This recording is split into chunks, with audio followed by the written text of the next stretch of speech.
Football and cars. It's such a simple concept that seems silly at first, but works incredibly well. Rocket League is no doubt a huge success, especially after its introductory price of $0 for PlayStation Plus subscribers when it launched in July last year. The sad truth, though, is that the game isn't entirely as original as most people thought.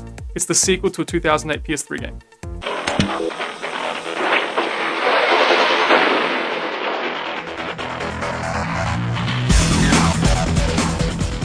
Supersonic acrobatic rocket-powered battle cars was a cult hit on the PS3 and featured almost the exact same formula that its current incarnation does.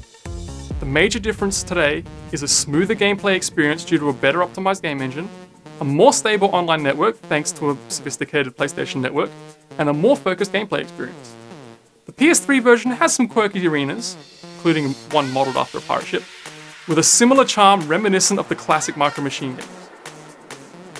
Rocket League, on the other hand, came out swinging with slick visuals, more refined controls, and a heavier focus on community competition. But arguably the most accessible factor of the game was the name change. Rocket League rolls off the tongue so much easier than supersonic acrobatic rocket-powered battle cars. It's probably easier on the search engine optimization too.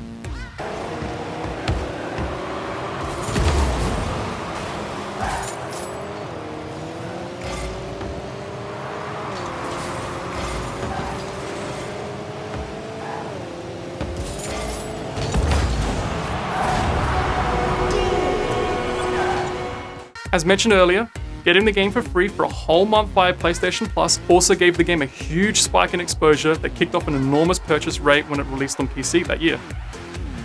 Furthermore, it was cross-platform compatible between both PC and PS4 players in private matches. In March this year, Rocket League released on Xbox One, which is also cross-platform compatible with PC.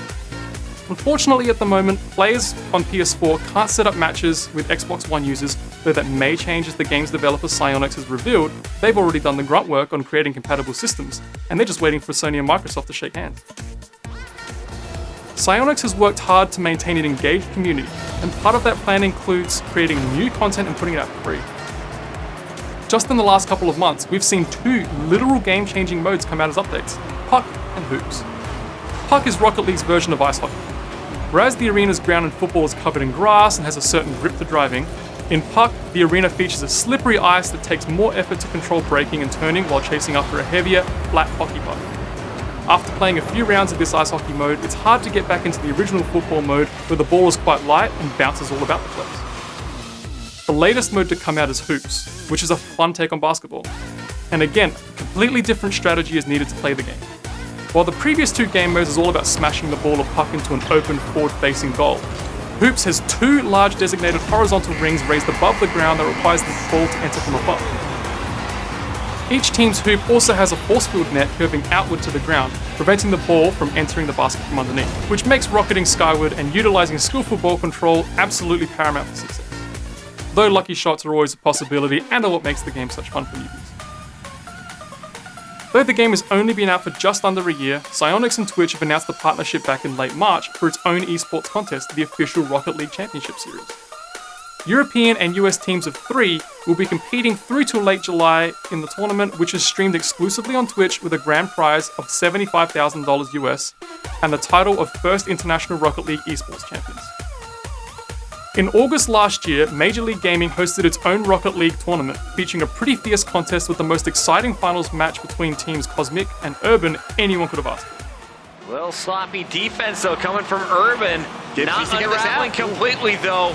3-3, we're going to overtime. 4, I don't know about that. That ball is up. 3. 5 are trying to make a play. Kronovi just needs to let it touch the floor, but Gambit's going to be there as well. Tries to keep it in play. In goes Kyle! Kyle! No! Kyle! What? Oh my goodness gracious me! What a finish! Wow! We thought they should play for overtime. They played for the win. Psyonix may not have seen much attention with its first sports game back in 2008, but no one can deny its skyrocketing success with gaming's newest competitive darling, Rocket League. And that's about it for this edition of Player Attack. Thanks for watching. Next week, we take a look at Overwatch. Johnny tells us all about what's going on with Master of Orion, and Mike dusts off a copy of Crash Bandicoot 2 in his next video game shoebox. In the meantime, you can catch us at playerattack.com. We're on Facebook, YouTube, and Twitter, and if you've got something you want to say, send us an email, mailbox@playerattack.com, or just hop on our forums. Till next week, I'm Jessica Citizen, and this is Player Attack.